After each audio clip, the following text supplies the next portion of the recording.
সাদাকাল্লাহুল আযীম। এসো কোরআনের ছায়া তলে সমবেত হই, এসো কোরআনের ছায়া তলে সমবেত হই, এসো আল্লাহ রাসূলের অনুগত হই, এসো কোরআনের ছায়া তলে সমবেত হই। এসো আল্লাহর গুণগান করি, এসো তারি পথে জীবন গড়ি, এসো আল্লাহর গুণগান করি, এসো তারি পথে জীবন গড়ি। আল্লাহর নাম নিলে তাতে যদি সুখ মিলে, আল্লাহর নাম নিলে তাতে যদি সুখ মিলে, কেন সেই নাম থেকে দূরে সরে রই, কেন সেই নাম থেকে দূরে সরে রই। এসো কোরআনের ছায়া তলে সমবেত হই, এসো কোরআনের ছায়া তলে সমবেত হই, এসো আল্লাহ রাসূলের অনুগত হই, এসো কোরআনের ছায়া তলে সমবেত হই। এই কোরআনের ছায়া তলে এসে কত লোক প্রাণ দিল হেসে, এই কোরআনের ছায়া তলে এসে কত লোক প্রাণ দিল হেসে। কোরআনের ছায়া তলে সোজা পথ যদি মিলে, কোরআনের ছায়া তলে সোজা পথ যদি মিলে, কেন সেই পথ ছেড়ে ভুল পথে রই, কেন সেই পথ ছেড়ে ভুল পথে রই। এসো কোরআনের ছায়া তলে সমবেত হই, এসো কোরআনের ছায়া তলে সমবেত হই, এসো আল্লাহ রাসূলের অনুগত হই, এসো কোরআনের ছায়া তলে সমবেত হই। বাংলাদেশের বাণিজ্যিক রাজধানী চট্টগ্রাম জেলার সাতকানিয়া পৌরসভার ৫ নং ওয়ার্ডে অবস্থিত রূপালী সংঘ ও একতার সংঘ এর যৌথ উদ্যোগে আয়োজিত 2 দিন ব্যাপী 34তম ঐতিহাসিক সিরাতুন নবী সাল্লাল্লাহু আলাইহি ওয়াসাল্লাম মাহফিলের চলমান অধিবেশনের মুহতারাম শ্রদ্ধাভাজন সভাপতি, বিশিষ্ট আলেমে দ্বীন, বিশিষ্ট ইসলামী চিন্তাবিদ ও শিক্ষাবিদ, কলাউজান দারুস সুন্নাহ আলিম মাদ্রাসার সম্মানিত প্রিন্সিপাল, উস্তাদুল আসাতিদা, উস্তাদুল উলামা, অসংখ্য আলেমের উস্তাদ, আমাদের শ্রদ্ধাভাজন জনাব আলহাজ মাওলানা আবুল কাসেম সাহেব, হাইয়াহুল্লাহ ওয়া আতালাল্লাহু উমরাহ ওয়া বারাকাল্লাহু ফি হায়াতিহি ওয়া নাফাআল্লাহু বিহিল উম্মাহ ওয়া জাআলহু আলিমান ওয়া দাঈয়ান মাহিরান ওয়া বাহিরান লিখিদমাতিদ দ্বীন। আমরা সবাই বলি আমিন। মাহফিলের সম্মানিত প্রধান অতিথি, শহীদ ঈদগাহ বাংলাদেশ জামাতে ইসলামী চট্টগ্রাম মহানগরীর সংগ্রামী আমির, আপনাদের এই এলাকার গৌরব, আপনাদের কৃতি সন্তান, সাতকানিয়া লোহাগাড়ার মাটি ও মানুষের নেতা, চট্টগ্রাম 15 সংসদীয় আসনের সাবেক সংসদ সদস্য, বিশিষ্ট পার্লামেন্টারিয়ান, ইসলামী আন্দোলনের বীর সিপাহসালার জননেতা আলহাজ শাহজাহান চৌধুরী এবং অন্যান্য সম্মানিত অতিথিবৃন্দ, আল্লাহ তাআলা সবাইকে দ্বীনের জন্য, কোরআনের জন্য কবুল করে নেন। আমরা সবাই বলি আমিন। উপস্থিত হযরত উলামায়ে কেরাম, এসেছেন বিভিন্ন মসজিদের খোতাবা এবং আইম্মায়ে কেরাম, আমার সামনে বসা সাতকানিয়ার বিভিন্ন অঞ্চল থেকে আগত কোরআন প্রেমিক সম্মানিত দিনদার বাবারা, প্রিয় ভাইয়েরা, পর্দার আড়াল থেকে শ্রবণরতা সম্মানিতা মায়েরা, বোনেরা, উপস্থিত মিডিয়ার প্রিয় কর্মী এবং সাংবাদিক ভাইয়েরা, প্রিয় রোজমলপাড়া সাতকারিয়া তথা আমার প্রিয় বীর চট্টলাবাসী, ওনারা কেন আসন? ওনারা বেগুন কেন আসন? আমিও আল্লাহর রহমতে ভালো আছি, আলহামদুলিল্লাহ আলা কুল্লি হাল ওয়া ফি কুল্লি মাকান। আমাদেরকে সুস্থতার সাথে বাঁচিয়ে রেখে আজকের এই সুন্দর বরকতময় নান্দনিক এবং জান্নাতি এই আয়োজনে আমাদেরকে শামিল হওয়ার তৌফিক যিনি দান করেছেন, গলার আওয়াজ বড় করে সবাই বলেন তো তিনি কে? সেই মহান রবের জন্য হৃদয়ের সবটুকু ভালোবাসা, আবেগ, অনুভূতিকে উজাড় করে দিয়ে খুশি মনে প্রাণবন্ত আওয়াজে উচ্চ কণ্ঠে কালিমাতুশ শুকর আদায় করে আমরা সকলেই পড়ছি আলহামদুলিল্লাহ। অসংখ্য গণিত দুরুদ এবং সালাম পেশ করছি খাতামুন নবিয়্যিন আশরাফুল আম্বিয়া ওয়াল মুরসালিন রাহমাতাল লিল আলামিন নবিয়ুনা ওয়া সাইয়্যিদুনা ওয়া কুদওয়াতুনা মুহাম্মাদুর রাসূলুল্লাহ সাল্লাল্লাহু আলাইহি ওয়াসাল্লামের প্রতি, যাকে আল্লাহ তাআলা মানব জাতির হিদায়াতের জন্য প্রেরণ করেছেন। আল্লাহুম্মা সাল্লি আলাইহি আল্লাহুম্মা বারিক আলাইহি।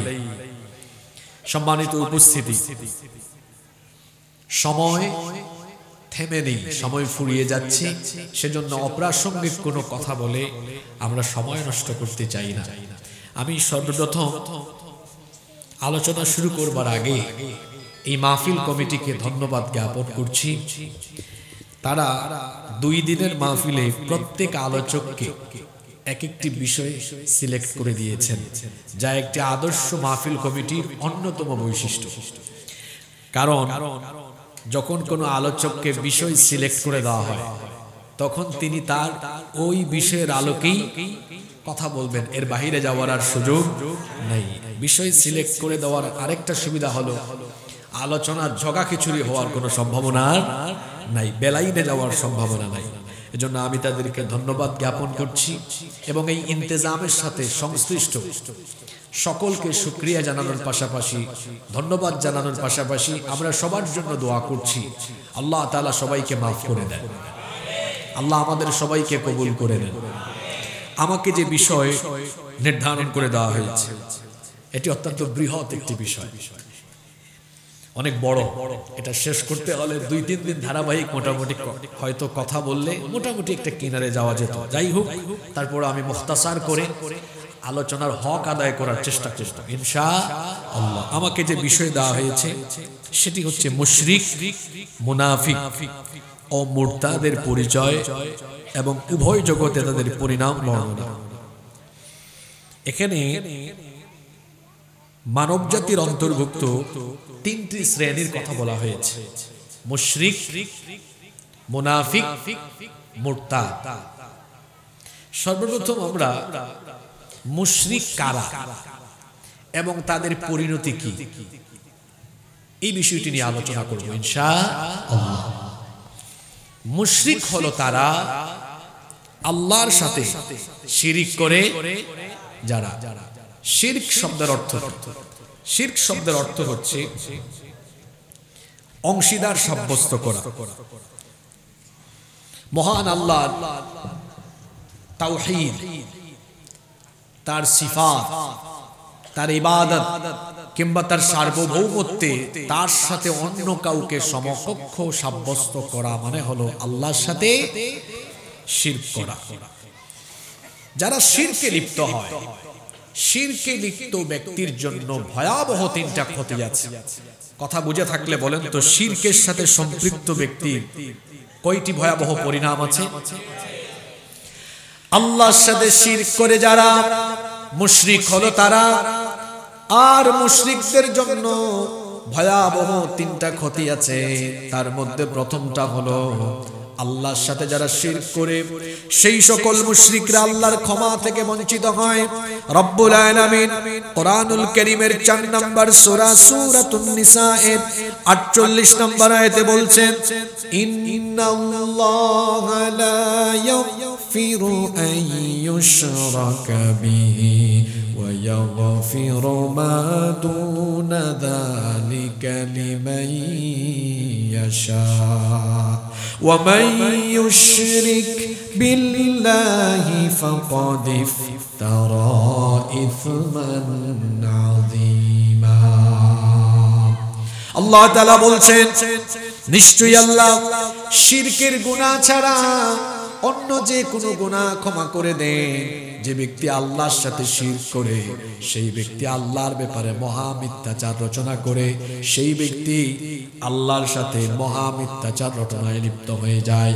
এই আয়াত আমাদেরকে কি বার্তা দিল?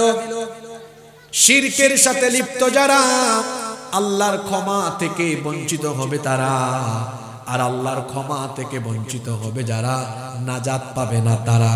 তাহলে যারা মুশরিক এদের এক নাম্বার পরিণতি হলো এরা আল্লাহর ক্ষমা থেকে বঞ্চিত। নাম্বার 2 নাম্বার শিরকের সাথে যারা লিপ্ত হয়ে যায় তাদের জীবনের নেক আমলগুলো বরবাদ হয়ে যায়।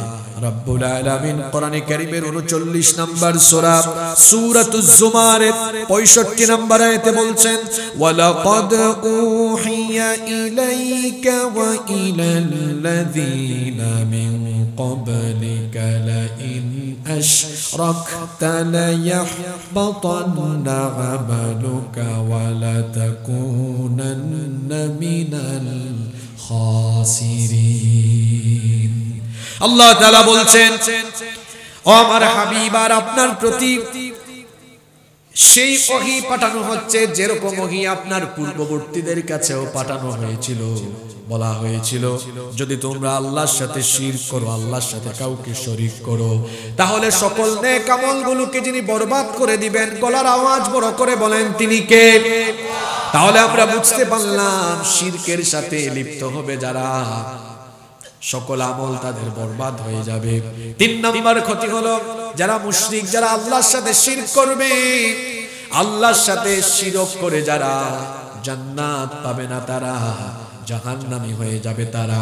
রব্বুল আলামিন কোরআনে কারীমের 5 নম্বর সূরা সূরাতুল মাইদা এর 72 নম্বর আয়াতে বলছেন ইন্নাহু মাইয়ুশরিক বিল্লাহি ফাকাদ হারামাল্লাহু আলাইহিল জান্নাতা ওয়া মাওয়াহুন নার ওয়া মা লিয-যালিমিনা মিন আনসার।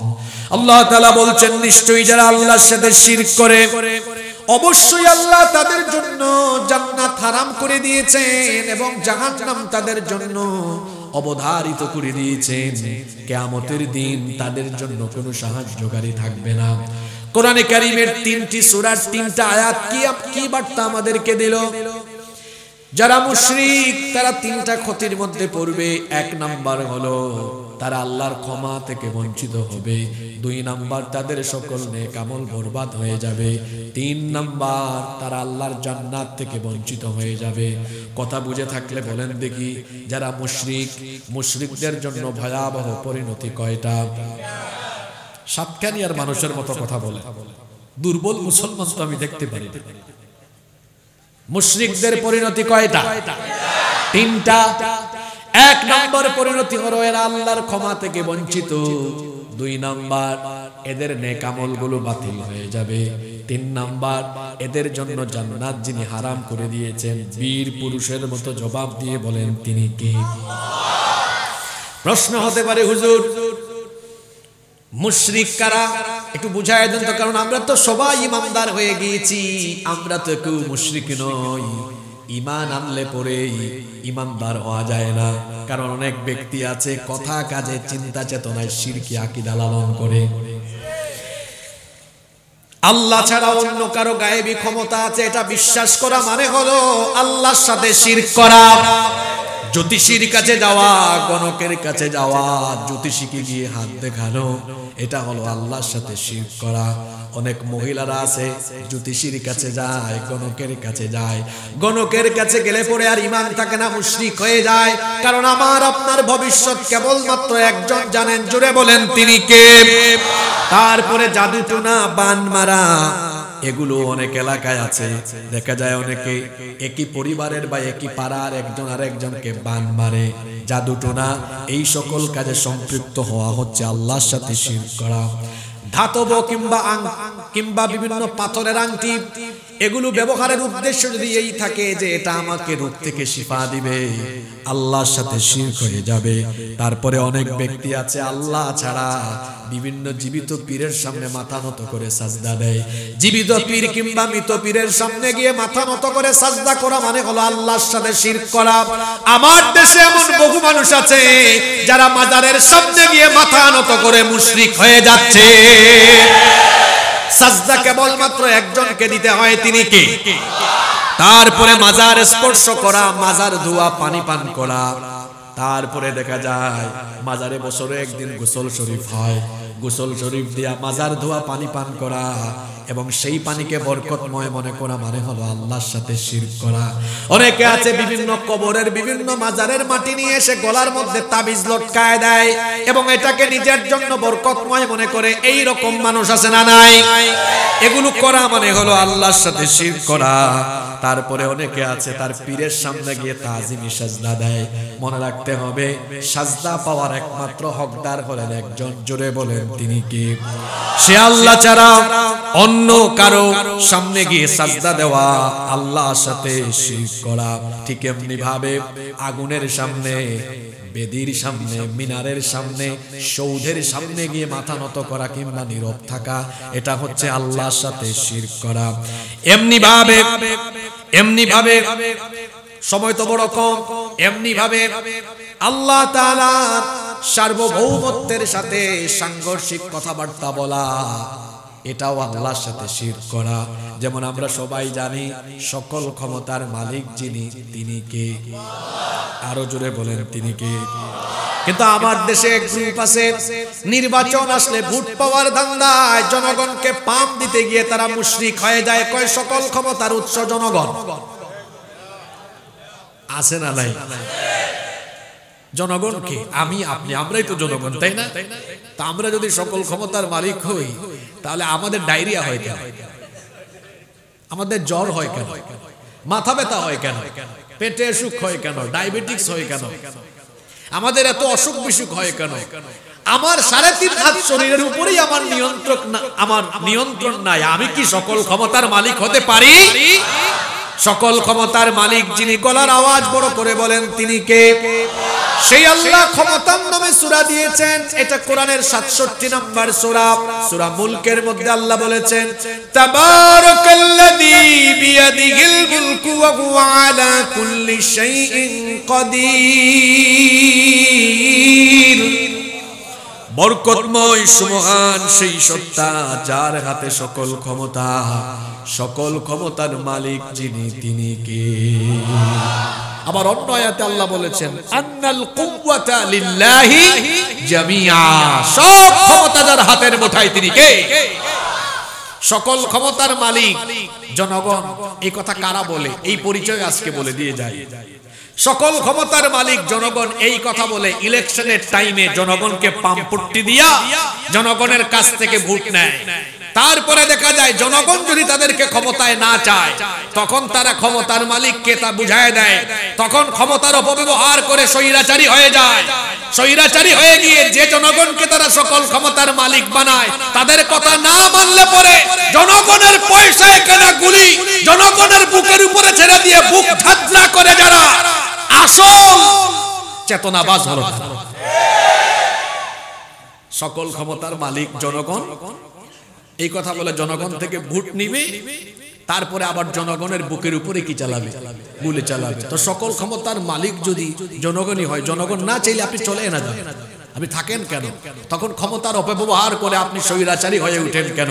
আর ক্ষমতার অপব্যবহার করে পৃথিবীতে যুগে যুগে স্বৈরাচারী হয়েছে যারা, ধ্বংস হয়েছে তারা। এই আপনাদের সাতকানিয়া লোহাগাড়ায় এক ব্যক্তি আলেম নামের জালেম হয়ে এই সাতকানিয়া লোহাগাড়ার মানুষের উপরে বছরের পর বছর যে দুর্ব্যবহার তাদের সাথে করেছে এবং এই সাতকানিয়া লোহাগাড়ায় ভালো ভালো আলেমদেরকে ঢুকতে দেয় নাই, আলেমদের সাথে বেয়াদবি করেছে, আজকে সে নিজেই সাতকানিয়ায় ঢুকতে পারে না। আমি যখন গত বছর সাতকানিয়ায় ওনার ব্যাপারে 2-3 লাইন বলে দিলাম। উনি চট্টগ্রামে, আপনারা তো জানেন আমি আইইউসিতে পড়াশোনা করছি, আমার উস্তাদদেরকে দিয়ে তিনি বলেছেন তাকে বলেন তার বক্তব্য প্রত্যাহার করতে, ক্ষমা চাইতে, এবং তাকে বলেন তার বক্তব্য অনলাইন থেকে সরিয়ে নিতে, তার সার্টিফিকেট আটকায় রাখবো। আমি তখন বলেছি আমরা সার্টিফিকেটের জন্য পড়াশোনা করে নাই, আমরা পড়াশোনা করেছি হক কথা, আল্লাহর কথা মানুষের সামনে তুলে ধরার জন্য। আজকে তার এত অহংকার কোথায় গিয়েছে? অহংকারী হয়ে উঠবে যারা, অহংকারী হয়ে উঠবে যারা, আল্লাহর গজবে পড়বে তারা। আল্লাহ এখান থেকে আমাদেরকে শিক্ষা নেওয়ার তৌফিক দান করেন। সকল ক্ষমতার মালিক জনগণ, এই কথা বলা এটা মারাত্মক রকমের কুফরি কথা, এবং এটা আল্লাহর সাথে শিরক। শুধু তাই নয়, আল্লাহর জমিনে আল্লাহর আইনের বিরুদ্ধে আইন প্রতিষ্ঠার সংগ্রাম করা, এটাও রাষ্ট্রীয় পর্যায়ে আল্লাহর সাথে শিরক করা। এই জমিনটা কিভাবে চলবে, এই জমিন চালানোর জন্য বিধান দিয়েছেন কে? আলা লাহুল খালকু ওয়াল আমর, সৃষ্টি যার, আইনও চলবে তার। এখন আল্লাহর আইন বাদ দিয়ে আপনি মানুষের তৈরি করা আইন প্রতিষ্ঠার কাজ করছেন। কোন কোন ক্ষেত্রে তো এমন হয় মানুষের তৈরি করা আইন সরাসরি আল্লাহর আইনের বিরুদ্ধে সাংঘর্ষিক হয়। কিরকম সাংঘর্ষিক হয় আপনাদেরকে কয়েকটা উদাহরণ দেই আমি। এই বাংলাদেশে 17 বছরের একটা ছেলে যদি 15 বছরের একটা মেয়েকে বিয়ে করে, বলেন তো এই বাংলাদেশের আইনে এটা ভালো কাজ না অপরাধ? জোরে বলেন। এটার নাম কি বিবাহ? বাল্য বিবাহ। এখন আপনারা বলেন তো এটা কি আল্লাহর আইনে অপরাধ? জোরে বলেন। আল্লাহ করেছেন হালাল, আপনার দেশের আইন করে ফেলেছে। এবার 17 বছরের একটা ছেলে 15 বছরের ছেলেকে নিয়ে যদি কলেজে, বিশ্ববিদ্যালয়ের ক্যাম্পাসে দুইজন বসে বাদাম খায়, বুট খায়, একটারে খাওয়ায় দেয়, কবুতরের জুরার মতো বসে থাকে, ঢলাঢলি মাখামাখি করে, এটা আল্লাহর আইনে অপরাধ এবং হারাম। কিন্তু আপনাদের দেশের আইনে ব্যাপারই না। আল্লাহ করেছেন হারাম, আপনার দেশের আইন করেছে হালাল। আবার ওই বিয়েকে আল্লাহ করেছেন হালাল, আপনার দেশের আইন করেছে হারাম। আল্লাহ যেটা হালাল করেছেন, আল্লাহর আইনে যেটা হালাল, যদি দেশের আইনে, রাষ্ট্রের আইনে সেটা হয় হারাম। আল্লাহ যেটা করেছেন হারাম, দেশের আইনে যদি হয় সেটা হালাল। এটা হলো রাষ্ট্রীয় পর্যায়ে আল্লাহর সার্বভৌমত্বের সাথে শিরক করা। যুগের পর যুগ এটা চলছে। মাদক, মদ, এটা হালাল না হারাম? আল্লাহ কি বলেছেন? ইন্নামাল খামরু ওয়াল মাইসিরু ওয়াল আনসাবু ওয়াল আজলামু রিজসুম মিন আমালিশ শাইতান। আল্লাহ বলেছেন এটা শয়তানি কাজ এবং এটা টোটালি হারাম। আপনার দেশে এটা সীমিত পরিবেশে, সীমিত পরিসরে জায়েজ আছে। ওই ঢাকায় গেলে দেখবেন আপনি গুলশানে, বনানীতে অনেক জায়গায় রেস্টুরেন্টের সামনে সাইনবোর্ড টানানো আছে, লেখা আছে এই রেস্টুরেন্টে মাদক নিয়ন্ত্রণ অধিদপ্তরের অনুমোদিত বারের বিশেষ ব্যবস্থা রয়েছে। আল্লাহ করেছেন কি? হারাম, আর তারা করেছে সীমিত পরিবেশে, সীমিত পরিসরে হালাল। তা আল্লাহ যেটা হারাম করেছেন, দুনিয়াতে কেউ এটা হালাল করতে পারবে? আল্লাহ তাআলা জমিন পরিচালনার জন্য বিধান দিয়েছেন, সেভাবে জমিন চললেই কল্যাণ। এবং প্রত্যেকটি মুসলমান আল্লাহর বিধান কায়েমের জন্য প্রচেষ্টা করবে, কায়েম করতে পারুক আর না পারুক প্রচেষ্টা করবে। আপনি যদি আল্লাহর দিন কায়েমের প্রচেষ্টা না করে উল্টা আল্লাহর আইনের বিরুদ্ধে দাঁড়ান, তাহলে এটা তো আল্লাহর সার্বভৌমত্বের সাথে শিরক হয়ে যায়। আজকে আমার দেশে কিছু জাহেল অজ্ঞ মুসলমান বের হয়েছে, নিজে আউযুবিল্লাহ বিসমিল্লাহ শুদ্ধ করে পড়তে পারে না। আউযুবিল্লাহ বিসমিল্লাহ পড়তে গেলে ভুল হয় 30টা। তারা আলেম উলামারা যারা মানুষকে কোরআন হাদিসের কথা শোনান, সেই আলেমরা যখন বলেন এই কোরআন দিয়ে রাসূল 10 বছর মদিনা রাষ্ট্র চালিয়েছেন, সুতরাং সেখান থেকে আদর্শ গ্রহণ করে কোরআনের আলোকে সমাজ রাষ্ট্র পরিচালনা করার জন্য আমাদের সবাইকে ঐক্যবদ্ধ হয়ে কাজ করতে হবে। এই কথা আজকে বলার কারণে এক চেতনা ব্যবসায়ীর বিদায় হতে না হতে আরো কিছু চেতনা ব্যবসায়ীর আগমন ঘটেছে, যারা এই কথা বললেই আলেমদেরকে এখন ধর্ম ব্যবসায়ী বলে গালি দিচ্ছে। ইসলামের আলোকে রাষ্ট্র পরিচালনা করা এটা ধর্ম ব্যবসা নয়, বরং ইসলামের আলোকে রাষ্ট্র পরিচালনা করা এটা রাসূল করিম সাল্লাল্লাহু আলাইহি ওয়াসাল্লামের সুমহান আদর্শ এবং সুন্নাহ। ধর্ম ব্যবসা কোনটা আমরা জানি। ইলেকশনের আগে মাথায় হিজাব পট্টি লাগানো, তাসবিহ হাতে নেওয়া, ইলেকশনের আগে মাথায় টুপি আর গায়ে পাঞ্জাবি দিয়ে না 5 ওয়াক্ত নামাজ ঠিকঠাক রেখে অনেকে 6 ওয়াক্ত 7 ওয়াক্তও মারে। একবার আসরের নামাজি ইলেকশনের টাইমে এক প্রার্থী এক মসজিদে ঢুকে নামাজ আদায় করেছে।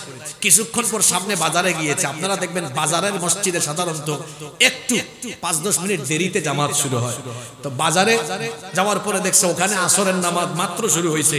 সে তার সাথে যারা সমর্থক ছিল সবাইকে বলল ঢুকো মসজিদে। কয় স্যার একটু আগে না নামাজ পড়লেন। কয় চুপ থাক, এখন ইলেকশনের টাইম, যতবার সুযোগ পাবি ততবার পড়বি। এরকম ইলেকশনের টাইমে নতুন নতুন নামাজি হয়ে পাঞ্জাবি টুপি গায়ে দিয়ে তারপরে আলেম উলামাদের কাছে গিয়ে নিজেকে ইসলাম প্রিয় দাবি করে ক্ষমতায় যাওয়ার পরে ইসলামের বিরুদ্ধে যারা কাজ করে তারাই হলো প্রকৃত ধর্ম ব্যবসায়ী। আলেমরা কখনো ধর্ম ব্যবসায়ী নয়। আলেমদের পরিচয় হলো ওয়ারাসাতুল আম্বিয়া, তারা নবীগণের ওয়ারিস। সুতরাং এই সাতকানিয়ার ভাই বোনদেরকে আমি বলে যেতে চাই, আমরা সবাই আল্লাহর জমিনে আল্লাহর আইন কায়েমের পক্ষে। আমরা মানুষের তৈরি করা আইনের বিপরীতে আল্লাহর আইন প্রতিষ্ঠার পক্ষে কাজ করব ইনশাআল্লাহ। কারণ আল্লাহর আইনের বিরুদ্ধে মানব রচিত মতবাদ প্রতিষ্ঠার কাজ করা, এটা কার সাথে শিরক করা? জোরে বলেন, কার সাথে শিরক করা? আল্লাহ আমাদেরকে হেফাজত করে। মুশরিক যারা, মুশরিকদের কঠিন পরিণতি, মুশরিকদের পরিণতি হলো জাহান্নাম। জোরে বলেন, মুশরিকদের পরিণতি কি? মুশরিকদের পরিণতি হলো জাহান্নাম। এরপরে আসেন মুনাফিকদেরকে নিয়ে পরে আলোচনা করি। দ্বিতীয় শ্রেণী নিয়ে আলোচনা করি মুরতাদ। মুরতাদ শব্দটি আরবি রিদ্দাতুন মাদ্দা থেকে নিষ্পন্ন হয়েছে। এর অর্থ হলো আর রুজু, মানে প্রত্যাবর্তন করা, ফিরে যাওয়া। মুরতাদ কি? মুরতাদ কারা? যারা ইসলাম গ্রহণের পরে পুনরায় আবার কুফরিতে ব্যাক করে, এদেরকে ইসলামী শরীয়তের পরিভাষায় কি বলা হয়? মুরতাদ। লোকটা মুসলমান ছিল, কিন্তু মুসলমান হওয়ার পরে আবার ইসলাম থেকে খারিজ হয়ে গিয়েছে, তাকে কি বলা হয়? জোরে বলেন, মুরতাদ। মুরতাদ ব্যক্তির শাস্তি হলো সেই ব্যক্তিও কাফিরের মতো জাহান্নামী। সেই ব্যক্তি কাফির হয়ে কাফিরদের যে পরিণতি হবে তার পরিণতিও তাই হবে। রব্বুল আলামিন কোরআনুল কারীমের 2 নম্বর সূরা সূরাতুল বাকারা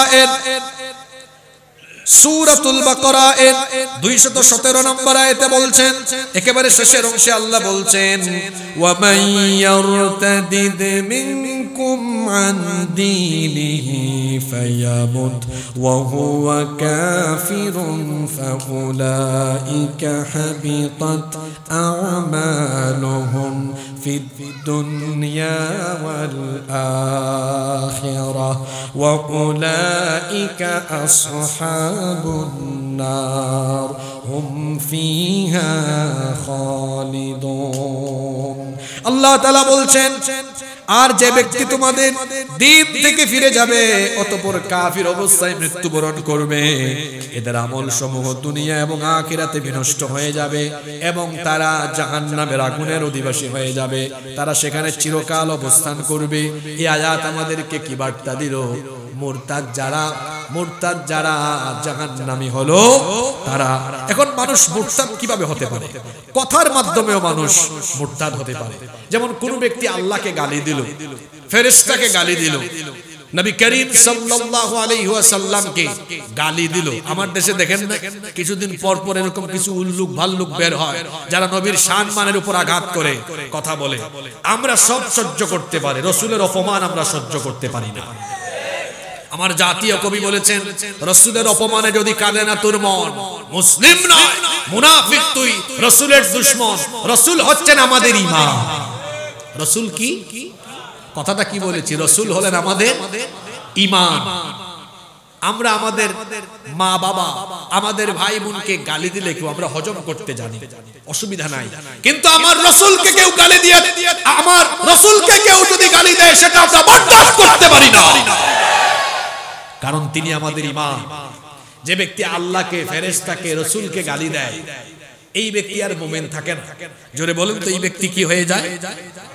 আপনারা আওয়াজ তো কমাই দিলেন, এই ব্যক্তি কি হয়ে যায়? মুরতাদ হয়ে যায়। ঠিক তেমনি ভাবে কেউ যদি বলে আমি ইলমে গায়েব জানি, অথবা কেউ যদি নবুয়ত দাবি করে, অথবা ইলমে গায়েব দাবি করা ওই ব্যক্তিকে কেউ যদি সমর্থন দেয়, কিংবা মিথ্যা নবুয়তের দাবিদার ওই ব্যক্তিকে কেউ যদি সমর্থন দেয়, সেই ব্যক্তিও কি হয়ে যাবে? মুরতাদ হয়ে যাবে। আবার মানুষ কাজের মাধ্যমেও মুরতাদ হয়। কিভাবে? যেমন বিভিন্ন ভাস্কর্য, মূর্তি, গাছ, পাথর, বিভিন্ন কবরকে সাজদা করা। চট্টগ্রামে অনেক জায়গায় এই জিনিসগুলো আছে। কবরকে কি করা? সাজদা দেওয়া। আপনাদের এই চট্টগ্রামের এক হুজুর দেখলাম গত বছর মনে হয় কিছু পরীক্ষার্থীদেরকে নিয়ে গেছে কোন এক দরবারে, গিয়ে ডাকতেছে, বাজান, ও বাজান, তোর বাজান কি কবরে কিছু শুনে রে পাগল? হ্যাঁ, কবরবাসী আমাদের মুখাপেক্ষী, কথাটা বুঝেন, কবরবাসী আমাদের দুয়ার মুখাপেক্ষী, কিন্তু আমরা কবরবাসীর মুখাপেক্ষী। কথা বুঝতে পেরেছেন? সাঁতার না জানা একজন মানুষ পানিতে যেমন অসহায় হয়ে তীরে থাকা মানুষের কাছে সাহায্য চায়, ঠিক তেমনি কবরবাসী ব্যক্তি জীবিতদের কাছে, জীবিতদের দিকে তাকায় থাকে, দেখি কেউ আমার জন্য দোয়া করে কিনা। আরে কবরবাসী আমাদের দিকে তাকায় আছে, আমরা তার জন্য দোয়া করি কিনা? উল্টা গিয়ে কবরের কাছে চায় যারা মুশরিক হলো তারা। কোন কবর, কোন মুর্দা পীর আমাদেরকে কিছুই দিতে পারবে? দেওয়ার মালিক কে? কেউ যেটা পারে না সেটা পারে কে? কেউ যেটা দেয় না সেটা দেন কে? তারপরে কেউ যদি জাদু টোনা, বান মারা, অথবা আল্লাহর আইন বাদ দিয়ে মানব রচিত আইনকে বৈধ বিশ্বাস করে এবং আল্লাহর আইনকেই আল্লাহর আইনের পরিবর্তে মানব রচিত আইনকে কেউ যদি প্রায়োরিটি দেয়, সেই ব্যক্তিও ঈমান থেকে খারিজ হয়ে যাবে। আবার আকীদাগত দিক থেকে, বিশ্বাসগত দিক থেকে অনেক ব্যক্তি মুরতাদ হয়ে যায়। কিভাবে? যেমন কেউ যদি ঈমানদার হওয়ার পরেও আল্লাহর সাথে অংশীদার আছে, এটা সে যদি মনে করে, বিশ্বাস করে, খারিজ হয়ে যাবে সেই ঈমান থেকে। আবার কেউ যদি মনে করে মদ, সুদ, জিনা, ব্যভিচার এগুলো হালাল, সেই ব্যক্তি আর ঈমানদার থাকে না, সে কি হয়ে যায়? মুরতাদ হয়ে যায়। আর মুরতাদ ব্যক্তির বিধান, যে ব্যক্তি মুরতাদ হয়ে যাবে তার শাস্তি কি? শুনতেছেন আপনারা? এই আলোচনার টপিকটা বাংলাদেশের সব মাহফিলে কি আমি তো জীবনেও মাহফিলে এটা টপিক পাই নাই, বরং এটা আমরা ক্লাসে ছাত্রছাত্রীদেরকে পড়াই, আমাদের উস্তাদরাও ক্লাসে পড়াতেন, কিন্তু মাহফিলে এই টপিকটা দেওয়া হয় না। আজকে খুব ভালো একটা কাজ করেছেন আপনারা। অনেকে মুরতাদের পরিচয় এবং তাদের বিধান কি ইসলামে, এটা অনেকেই জানে না। মুরতাদ ব্যক্তির শাস্তি কি? মুরতাদ ব্যক্তি কেউ যদি ঈমান আনার পরে ঈমান থেকে বের হয়ে যায়, তাহলে মুরতাদ ব্যক্তিকে তওবা করার জন্য 3 দিন সময় দেওয়া যাবে। কয় দিন? এই 3 দিনের মধ্যে সে যদি তওবা করে ফিরে আসে, তাকে ছেড়ে দিতে হবে। যদি সে তওবা না করে, যদি সেটি ইসলামী সরকার বা ইসলামী রাষ্ট্র সেখানে থাকে, তাহলে অবশ্যই তাকে মৃত্যুদণ্ড দিতে হবে। আর এই যে 3 দিন তাকে সময় দেওয়া হবে, এই 3 দিনের মধ্যে তার যে মাল সম্পদ আছে এটা তাকে খরচ করতে দেওয়া হবে না। তওবা করে ফিরে আসলে তার মাল তাকে দিয়ে দেওয়া হবে। যদি সে তওবা করে ফিরে না আসে, ইসলামী সরকার বা ইসলামী রাষ্ট্র থাকলে সেই সম্পদ, সেই মাল সরকারের বাইতুল মালে, রাষ্ট্রীয় কোষাগারে গিয়ে জমা হবে। মুরতাদ ব্যক্তি, সেই ব্যক্তি মিরাস থেকে বঞ্চিত হয়ে যাবে, কোনো মিরাস সে পাবে না। শুধু তাই নয়, যদি কোনো ব্যক্তি মুরতাদ অবস্থায় মারা যায়, এই কথাটা ভালো করে শুনেন, যদি কোনো ব্যক্তি মুরতাদ অবস্থায় মারা যায়, তাকে গোসল দেওয়া যাবে না, তার জানাজার নামাজ আদায় করা যাবে না, এবং মুসলমানদের কবরস্থানে তাকে দাফনও করা যাবে না। এই 3টা কথা মনে রাখবেন। মুরতাদ, কেউ যদি মুরতাদ হয়ে মারা যায়, তাকে গোসল দেওয়া, এটা মুখস্থ করতে হবে, গোসল দেওয়া, জানাজা দেওয়া। আরেকটা কথা কি বললাম? এই ছেলেটা খুব মেধাবী, মাশাআল্লাহ, সে খুব মনোযোগী হয়ে ওয়াজ শুনতেছে। ঠিক আছে, এখানে কয়টা কথা বললাম? মুরতাদকে কি দেওয়া যাবে না? গোসল দেওয়া, জানাজা দেওয়া, মুসলমানদের কবরস্থানে দাফন দেওয়া। দেখি, বলেন তো দেখি, মুরতাদকে কি দেওয়া যাবে না? গোসল দেওয়া, জানাজা দেওয়া, মুসলমানদের কবরস্থানে দাফন করা। এবার একটু পেছনে ফিরে যাই, কেউ যদি মুরতাদ হয় সময় দিতে হবে কয়দিন? তওবা করলে ছেড়ে দিতে হবে। আর ইসলামী রাষ্ট্র থাকলে এ ব্যক্তি তওবা না করলে তাকে কি করতে হবে? মৃত্যুদণ্ড দিতে হবে এবং মুরতাদ মিরাস থেকে বঞ্চিত হবে। তার সম্পদ ইসলামী রাষ্ট্রের রাষ্ট্রীয় কোষাগার বাইতুল মালে গিয়ে কি হবে? জমা হবে। মনে থাকবে? আচ্ছা, আমি একটু সংক্ষেপে শেষ করলাম মুশরিক আর মুরতাদের কারবার। বাকিটা খুব ডেঞ্জারাস, তো এজন্য সময় রাখছি একটু বেশি। আর একটা বাকি আছে না, ওইটা কি? জোরে বলেন। মুনাফিক। মনোযোগ আছে তো আপনাদের? হ্যাঁ, মুনাফিক। মুনাফিক এরা কোথায় বসবাস করে? শুনতেছেন আমার কথা? এতক্ষণ মনোযোগ অনেকের ছিল বা ছিল না, আমি কিছু বলি না, এখন কেউ মনোযোগী হবেন। খুব গুরুত্বপূর্ণ পয়েন্ট ধরছি তো। প্রথম প্রশ্নটা করলাম, মুনাফিক কোথায় বসবাস করে? কেউ যদি বলে হুজুর আমি হিন্দু দেখবো, কোথায় যাব? অনেক বেশি হিন্দু দেখতে চাই, আমি বলবো পাশের দেশ ভারতে যান, কোটি কোটি হিন্দু দেখতে পাবেন। কেউ যদি বলি হুজুর আমি প্রচুর পরিমাণ বৌদ্ধ দেখবো, কোথায় যাব? বলবো চীন কিংবা মায়ানমারে চলে যান। কেউ যদি বলে হুজুর আমি খ্রিস্টান দেখবো, কোথায় যাব? আমেরিকা ইংল্যান্ডে যান। কেউ যদি বলে হুজুর আমি ইহুদি দেখবো, কোথায় যাব? ইসরায়েলে যান। কেউ যদি এখন প্রশ্ন করে বসে ও হুজুর আমি মুনাফিক দেখবো, কোথায় যাব? মুনাফিকের আলাদা কোনো দেশ নাই, কারণ মুসলমান যেখানে আছে মুনাফিক সেখানে আছে। মুনাফিককে চিনা যায় না, তার কোনো আলাদা সুরত নাই, আলাদা আকৃতি গঠন, আলাদা আকৃতি গঠন বা স্ট্রাকচার সুরত নাই। বরং মুনাফিক চিনা বড় মুশকিল। তার মাথায় টুপিও থাকে, তার মুখে দাড়িও থাকে, ধবধবে সাদা পাঞ্জাবিও পরিধান করে, আবার নামাজের টাইমে একদম হুজুরের পিছনে নামাজও আদায় করে। আবার দেখবেন ওয়াজ মাহফিলে এসে একেবারে স্টেজে চেয়ার দখল করে। আবার দেখবেন সুযোগ মতো ইসলাম আর মুসলমানদের শিকড় কাটে। মুনাফিকের কাজ কারবার হলো তলে তলে উপরে উপরে ভালো, উপরে ফিটফাট, ভিতরে সদরঘাট, বাহিরে এক ভিতরে আর একটার নাম মুনাফিক। এই যে একটু আগে আমরা মুশরিকদের কথা বললাম, কাফির মুশরিক মুরতাদ সবাই যাবে জাহান্নামে। জোরে বলেন সবাই যাবে কোথায়? এখন প্রশ্ন হলো হুজুর মুনাফিক যাবে কোথায়? এই ছেলে তুমি তো খুবই মনোযোগী, ঠিক আছে উত্তর দিছো, কিন্তু উত্তর ভুল হইছে। মুনাফিক জাহান্নামে না, জাহান্নামের কোথায় যাবে? হ্যাঁ, কোথায় যাবে? রব্বুল আলামিন বলছেন ইন্নাল মুনাফিকিনা ফিদ দারকিল আসফালি মিনান নারি ওয়া লান তাজিদ লাহুম নাসীরা। কোরআনুল কারীমের 4 নম্বর সূরা সূরাতুন নিসা এর 145 নম্বর আয়াতে আল্লাহ তাআলা বলছেন নিশ্চয়ই মুনাফিক যারা জাহান্নামের তলদেশে যাবে তারা। কথা বুঝে থাকলে দেখি বুঝে শুনে জবাব দেন তো। বড় বড় কাফির, বড় বড় মুশরিক, বড় বড় কাফির, পৃথিবীর কয়েকটা কুখ্যাত কাফিরের নাম বলেন তো। ফেরাউন, নমরুদ, আবু জাহাল, উতবা, শাইবা, হামান, কারুন, এরা কুখ্যাত কুখ্যাত কাফের না? এরা সব যাবে জাহান্নামে, জাহান্নামে যাবে। হয়তো তারা জাহান্নামের একটু উপরের লেভেলে থাকবে।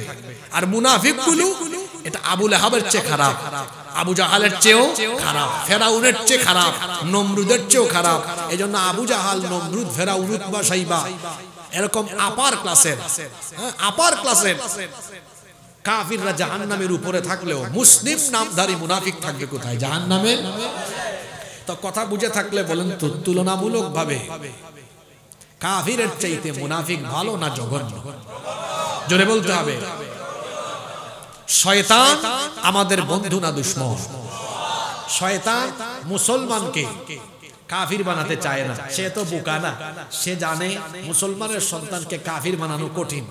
আর কাফির বানায় তার লাভ নাই, কারণ কাফির যাবে জাহান্নামের উপরে, মুনাফিক যাবে জাহান্নামের নিচে তলদেশে। এই জন্য শয়তানের টার্গেট হলো মুসলমানের সন্তানকে কাফির নয় মুনাফিক বানানো। কারণ কাফিরের চেয়ে মুনাফিক জঘন্য। আপনি দেখেন কোরআনে কারীমে কাফিরদের নামে সূরা আছে, সূরাতুল কাফিরুন। কাফিরের সূরা আছে না? মুমিনদের নামে তো সূরা আছে, সূরা মুমিনুন 23 নম্বর সূরা।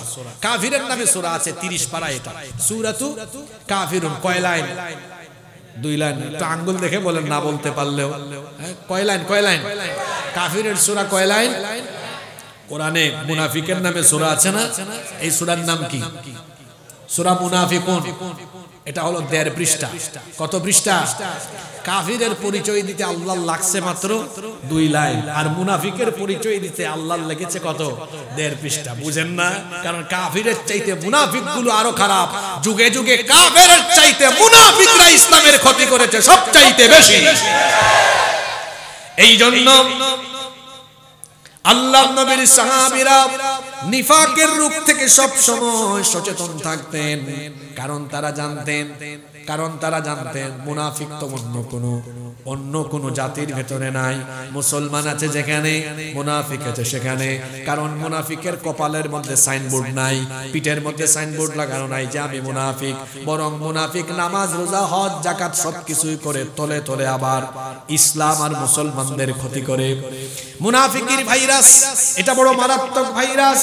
এজন্য নবী করিম সাল্লাল্লাহু আলাইহি ওয়াসাল্লামের সাহাবীরা এই নিফাকের ভাইরাস থেকে বাঁচার জন্য সব সময় তারা সচেতন থাকতেন।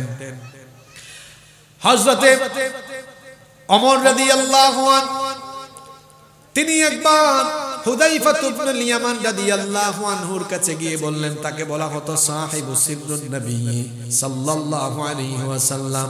তার কাছে গিয়ে বললেন, ভাই তোমাকে তো রাসূল মদিনার মুনাফিকের লিস্ট দিয়ে গিয়েছেন, সেখানে কি আমার নাম আছে নাকি? তিনি বললেন, কি করে আপনার মতো মানুষের নাম থাকতে পারে? আল্লাহর নবী তো আপনাকে দুনিয়াতে থাকাকালীন জান্নাতের সার্টিফিকেট দিয়ে গিয়েছেন। তিনি বললেন, ভাই আমি তো এখনো মারা যাইনি, নিফাকের ভাইরাস তো যে কোনো সময় আমার ভেতরে ঢুকে যেতে পারে। তোমার কাছে এজন্য জানতে চাইলাম, যদি আমার ভেতরে নিফাকের ভাইরাস ঢুকেও থাকে, এখনো তো সময় আছে তওবা করে নিজেকে সংশোধন করার। এই রকম করে নবী করিম সাল্লাল্লাহু আলাইহি ওয়াসাল্লামের সাহাবীরা নিফাকের ভাইরাস থেকে বাঁচার জন্য তারা সব সময় সচেতন থাকতেন। কারণ মুনাফিকদের পরিণতি এত ভয়াবহ, মুনাফিক যখন মারা যায় তার জানাজার নামাজেও যেতে নিষেধ করেছেন কে? এমনকি তার কবর জিয়ারত করতেও নিষেধ করা হয়েছে। মদিনার মুনাফিকদের সর্দার, মুনাফিকদের নেতা আব্দুল্লাহ বিন উবাই বিন সুলুল, নবীজি যখন তাবুকের অভিযান থেকে ফিরে আসলেন, এর কিছুদিন পরে আব্দুল্লাহ বিন উবাই মারা গেল। তার ছেলে আব্দুল্লাহ নবীজির কাছে দৌড়ায় আসলো, এসে বলল, ইয়া রাসূলুল্লাহ, আমরা বলি সাল্লাল্লাহু আলাইহি ওয়াসাল্লাম, আমার বাবা ইন্তেকাল করেছেন। আমার বাবার ইচ্ছে ছিল তিনি মারা যাওয়ার পরে যেন আপনার গায়ের জুব্বা মুবারক দিয়ে আমার বাবার জানাজার কাফনের, আমার বাবার কাফনের কাপড় যেন তৈরি করা হয়। আর আমার বাবার ইচ্ছে ছিল আপনি যেন আমার বাবার নামাজের জানাজা ইমামতি করেন। আল্লাহর নবী কথা শুনে তিনি যখন রওনা দিবেন, সাইয়েদনা ওমর ইবনুল খাত্তাব রাদিয়াল্লাহু আনহু নবীজির সামনে দাঁড়িয়ে গেলেন। আল্লাহর নবী জিজ্ঞেস করলেন, ওমর তুমি কেন আমার সামনে দাঁড়িয়ে আমাকে বাধা দিচ্ছ? ওমর রাদিয়াল্লাহু আনহু তখন বললেন, ওগো আল্লাহর নবী, এই লোকটাকে কি আপনি চিনেন না? তার ব্যাপারে কি জানেন না?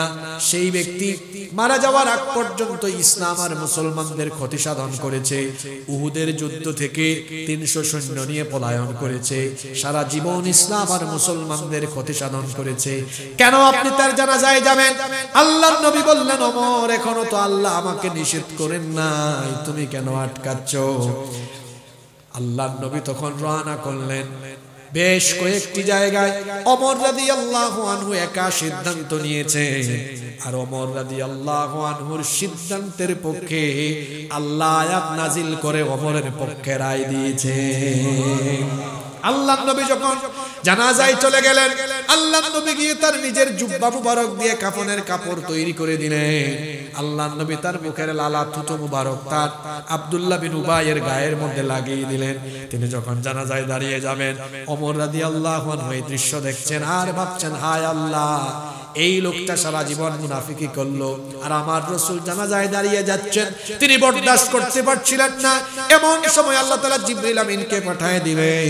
জিবরিল আমিন এসে বললেন, ওগো আল্লাহর নবী, কার জানাজায় দাঁড়িয়েছেন? লোকটাকে কি চিনেন না? আল্লাহর তরফ থেকে ফয়সালা চলে এসেছে, ইস্তাগফির লাহুম আও লা তাস্তাগফির লাহুম ইন তাস্তাগফির লাহুম 70 মাররাতান ফালাই ইয়াগফিরাল্লাহ لهم এই মুনাফিকের জন্য যদি আপনি একবার দুইবার নয়, তার জন্য যদি আপনি 70 বার আল্লাহর কাছে ক্ষমা প্রার্থনা করেন, আল্লাহর সিদ্ধান্ত হলো তার মতো মুনাফিক এবং এই স্বভাবের যত মানুষ কিয়ামত পর্যন্ত আসবে, মুনাফিকদেরকে আল্লাহ কখনো ক্ষমা করবেন না। এই সিদ্ধান্ত কার? রাসূল তো এমন, তিনি হাত তুলে আল্লাহর কাছে চাওয়া লাগে না। আপনারা কিবলা পরিবর্তনের কাহিনী জানেন, তিনি মনে মনে চেয়েছেন, আল্লাহ মনের চাওয়া পূরণ করে কিবলা পরিবর্তন করে দিয়েছেন। সুবহানাল্লাহ। সেই নবী এই আব্দুল্লাহ বিন উবাইর জানাজায় গিয়ে মুখের থুতু মুবারক লাগিয়ে দিয়েছেন, জাহান্নামের আগুন যেন না পোড়ায়। হাত তুলে তার জন্য দোয়া শুরু করে দিবেন। এমন সময় জিবরিল আমিন এসে বলছেন, না, কোনো ফায়দা হবে না। আপনি নবীও তার জন্য যদি আল্লাহর কাছে ক্ষমা প্রার্থনা করেন, আল্লাহর সিদ্ধান্ত হলো এর মতো মুনাফিককে আল্লাহ ক্ষমা করবেন। আল্লাহ আরো জানিয়ে দিলেন, ওয়ালা তুসাল্লি আলা আহাদিন মিনহুম মাতা আবাদান ওয়ালা তাকুম আলা কবরি ইন্নাহুম কাফারু বিল্লাহি ওয়া রাসূলিহি ওয়া মাতু ওয়া হুম ফাসিকুন। আল্লাহ তাআলা বললেন, এ ধরনের লোকদের জানাজায় দাঁড়াবেন না, এমন কি তাদের কবরের সামনেও দাঁড়ানোর কোনো প্রয়োজন নাই, নিষেধ করে দিয়েছেন কে? সম্মানিত বাবারা, প্রিয় যুবক ভাইয়েরা, তাহলে বোঝা গেল মুনাফিকরা আল্লাহর সৃষ্টির মধ্যে সবচেয়ে জঘন্য। এরা জাহান্নামের তলদেশে যাবে, এমনকি এদের জন্য মুমিনের দোয়াও কবুল করা হবে না। তাহলে যেই ভাইরাসে আক্রান্ত হলে পড়ে এমন কঠিন পরিণতি, সেই ভাইরাস থেকে আমাকে আপনাকে সকলকে বেঁচে থাকার দরকার আছে না নাই? মুনাফিক চিনবেন কেমনে? তার তো কোনো সাইনবোর্ড নাই, ওর তো কপালে বা পিঠের মধ্যে লেখাও নাই। মুনাফিক চিনবেন তার খাসলত দিয়ে। কোরআন হাদিসে মুনাফিকের কিছু স্বভাবের কথা বলা হয়েছে। এই স্বভাব যার মধ্যে থাকবে সেই ব্যক্তি মুনাফিক হয়ে যাবে। আমরা এজন্য যে সময়টুকু আছে এই সময়টুকুতে মুনাফিকের কিছু খাসলত কোরআন হাদিস থেকে জানবো, আর আমরা নিজেরা এখান থেকে সংশোধনের মন মানসিকতায় শুনে জীবন পরিবর্তনের সিদ্ধান্ত নিয়ে উঠবো ইনশাআল্লাহ। মুনাফিকের স্বভাব কেমন? এক নাম্বার, মুনাফিক মুখে বলে একটা, তার ভেতরে রাখে আরেকটা। সূরা বাকারার মধ্যে আল্লাহ বলেছেন, ওয়া মিনান নাসি মান ইয়াকুলু আমান্না বিল্লাহি ওয়া বিল ইয়াউমিল আখির ওয়া মা হুম বিমুমিনিন। কোরআন কারীমের 2 নম্বর সূরা সূরাতুল বাকারা এর 8 নম্বর আয়াতে আল্লাহ তাআলা বলছেন, আর মানুষের মধ্যে এমন কিছু লোক আছে যারা বলে আমরা আল্লাহ এবং আখিরাত দিবসের উপর ঈমান এনেছি, ওয়া মা হুম বিমুমিনিন, অথচ আদৌ তারা ঈমানদার নয়। তাফসীর ইবনে কাসিরের ভেতরে এই আয়াতের ব্যাখ্যা এসেছে এরকম, মুনাফিকি পৃথিবীতে সর্বপ্রথম শুরু হলো কিভাবে, মুনাফিকদের গোড়াপত্তন হলো কিভাবে? মদিনার মুনাফিকদের নেতা ছিল আব্দুল্লাহ বিন উবাই। আল্লাহর নবী মদিনায় হিজরত করার আগে আউস এবং খাজরাজ গোত্রের লোকেরা আব্দুল্লাহ বিন উবাইকে তাদের নেতা বানানোর জন্য সকল ধরনের বন্দোবস্ত করেছিল। ঠিক এমন সময় যখন মক্কা থেকে নবীজি মদিনায় আসলেন, আউস আর খাজরাজ গোত্রের আমন্ত্রণে তিনি যখন মীমাংসাকারী হিসাবে মদিনায় আসলেন, মদিনার লোকেরা আল্লাহর নবীকে মদিনা রাষ্ট্রের দায়িত্ব দিয়ে দিল। আব্দুল্লাহ বিন উবাই বিন সুলুল তখন তেলে বেগুনে জ্বলে উঠল। অন্যদিকে ঈমান যদি না আনে তাহলে সে তো ঈমানদারদের সাথে মিলেমিশে চলতে পারবে না। এই জন্য স্বার্থের খাতিরে ঈমানের লেবাস ধারণ করে সে মুমিন হলো। কিন্তু অন্যদিকে মক্কার কাফেরদের সাথে গোপনে গোপনে যোগাযোগ রেখে, এমনকি মুসলমানদের দুশমন ইহুদিদের সাথেও যোগাযোগ রেখে রেখে তলে তলে তলে তলে সেই ইসলাম আর মুসলমানদের ক্ষতি সাধনে উঠে পড়ে লেগে গেল। এই রকম করে পৃথিবীর ইতিহাসে সর্বপ্রথম মুনাফিকদের গোড়াপত্তন হলো, আর সেটা হলো ক্ষমতাকে কেন্দ্র করে। জোরে বলেন তো, কি কেন্দ্র করে? পৃথিবীতে মুনাফিকি আরম্ভ হয়েছে ক্ষমতাকে কেন্দ্র করে। যে ব্যক্তি ক্ষমতা পায় নাই, ক্ষমতা না পাইয়া এই মুনাফিকি আরম্ভ করেছিল, তার নামটা একটু আগে বললাম, তার নাম কি? তো ভুলে গেছেন আপনারা, মনোযোগ দেয়। আব্দুল্লাহ বিন উবাই বিন সুলুল। এই আব্দুল্লাহ বিন উবাই মক্কার কাফেরদের সাথে যোগাযোগ রাখতো, ইহুদিদের সাথেও যোগাযোগ রাখতো। নবীজির সামনে এসে বলতো, নবীজি আমি পাক্কা ঈমানদার। নবীজির সাথে দাওয়াত খেতে যেত, আবার আল্লাহর নবীর সাথে সব সময় উঠা বসা চলাফেরা করত, তলে তলে ইসলামের বিরোধিতা করত। আব্দুল্লাহ বিন উবাই মার্কা বহু মুসলমান আমার সমাজে আছে যারা মাথায় টুপি দিয়ে গায়ে পাঞ্জাবি দিয়ে ইসলামের বেশ ধারণ করে আর তলে তলে ইসলাম আর মুসলমানদের ক্ষতি সাধনের চেষ্টা করে। এই রকম করে যারা মুনাফিক হলো, তারা মুনাফিকের স্বভাব হলো তার ভেতর এক বাহির আরেক, ভেতর এক বাহির আরেক, তার নাম মুনাফিক। যে ব্যক্তি বলে একটা করে আরেকটা, বাহিরে একটা ভেতরে আরেকটা, তার নাম হলো মুনাফিক। এরপরে মুনাফিকের 2 নম্বর স্বভাব হলো এরা আল্লাহ আর ঈমানদারদেরকে ধোঁকা দিতে চায়।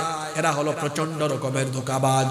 আল্লাহ এদের কথা সূরা বাকারার পরবর্তী আয়াত 9 নম্বর আয়াতে বলছেন, ইউখাদিউনাল্লাহা ওয়াল্লাযীনা আমানু ওয়া মা ইয়াখদাউনা ইল্লা আনফুসাহুম ওয়া মা ইয়াশউরুন। মুনাফিকরা আল্লাহ এবং ঈমানদারদেরকে ধোঁকা দিতে চায়, আল্লাহকে ধোঁকা দেয়। মুখে বলে ঈমান এনেছে আর তলে তলে ঈমানের বিপরীত কাজ করে। আবার মুসলমানদের সমাজে মুসলমানদেরকে বুঝায় আমরা ঈমান এনেছি, কিন্তু তলে তলে মুসলমানদের ক্ষতি সাধনের জন্য চেষ্টা করে। আল্লাহ বলছেন এরা আল্লাহ এবং ঈমানদারদেরকে যে ধোঁকা দেওয়ার চেষ্টা করে, এরা জানে না দুনিয়া এবং আখিরাতে এরা নিজেরাই নিজেদেরকে ক্ষতিগ্রস্ত করছে। মুনাফিকের 3 নম্বর স্বভাব হলো, মুনাফিকেরা হলো সুবিধাবাদ, জিন্দাবাদ। সুবিধা আছে যেদিকে তারা আছে সেই দিকে।